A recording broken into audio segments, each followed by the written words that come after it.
let's sing one for Frying Pan Jack, who's alive, and the oldest of the old out there in Albany, Oregon. Frying Pan Jack settled out off of the trains, the great tramp. He got scared. He always told me if I get afraid to walk into a railroad yard, a makeup yard, it'll be time to quit.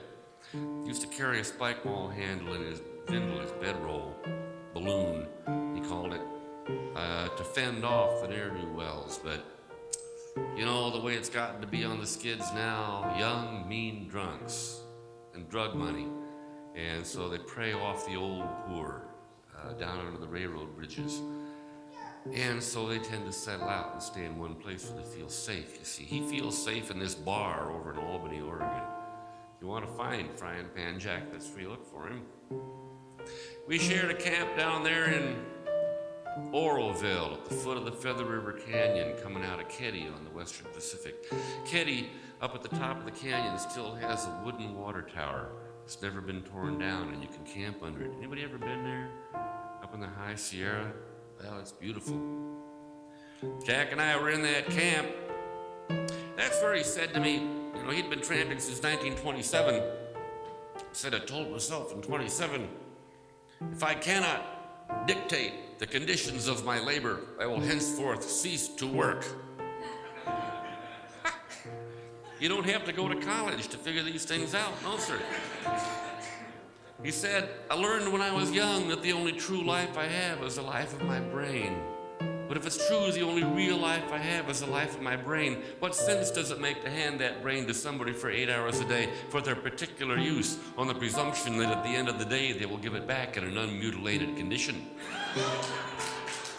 Fat chance.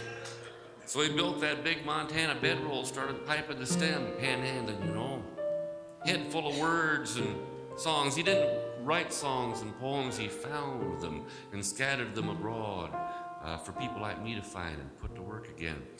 He was old enough to remember the sway rods under the boxcars, riding the rods.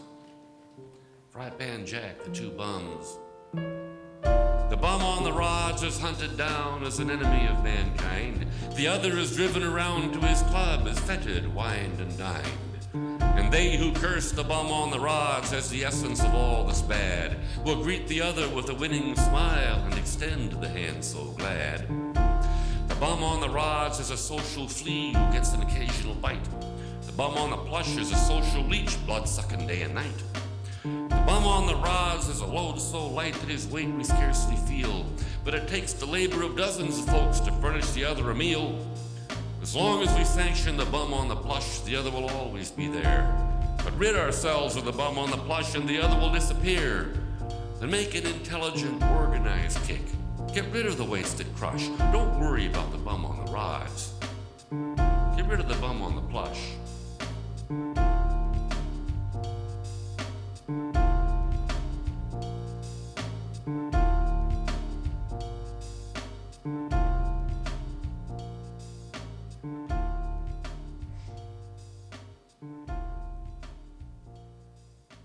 Ask a kid, who are your heroes?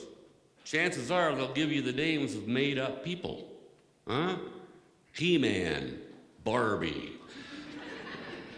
I don't understand it about heroes. It really bothers me. What happened to the time when heroes were flesh and blood people? You know, people like Emma Goldman or Elizabeth Gurley Flynn or Mother Jones or Big Bill Haywood or Babe Ruth, Joe DiMaggio, great boxers, you know, Joe Louis. Grandparents, what's wrong with your grandparents being heroes? See, my mother, she worked for the CIO as a labor organizer, and she made sure that we had appropriate heroes, flesh and blood people. She would clip columns out of the Cleveland Plain Dealer, a good labor paper in its day, paste them in scrapbooks. We could take it to school to share with our kids at the equivalent of show and tell. Scrapbooks were mainly full of clippings about bank robbers. She seemed to favor bank robbers.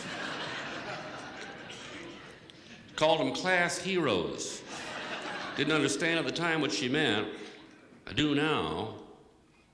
I was traveling through Illinois when I was invited to stop and sing at a memorial there in the little town of Mount Olive. Now, who of note in American history is buried in the cemetery in Mount Olive, Illinois? I'll give you a hint.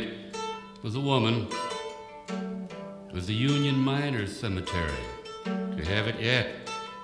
Mary Harris Jones, Mother Jones. It's hard for the mind to encompass a life that embraced the presidencies between Andrew Jackson and Herbert Hoover. Why, when Mother Jones was a little girl, there were people still alive who remembered the Revolutionary War. And she died on the eve of the New Deal.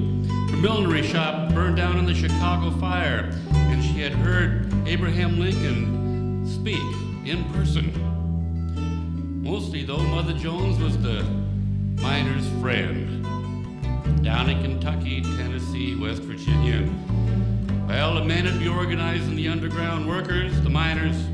Mother Jones had already organized their wives and led them over the snow-covered game trails down into the hollows, where, armed with mops and brooms, they drove the scabs out of the coal pits.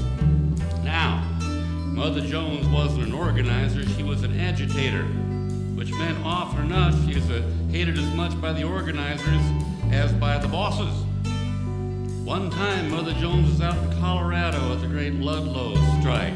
Now that was a strike to enforce the 8-hour day, which the state of Colorado had made a law, but they couldn't enforce it because Rockefeller owned the militia.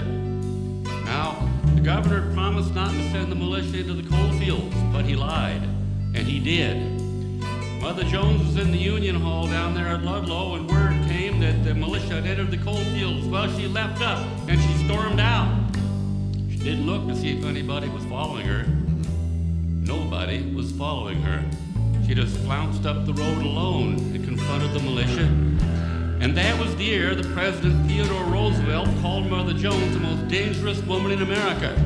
And she was 83 years old. That's some kind of dangerous.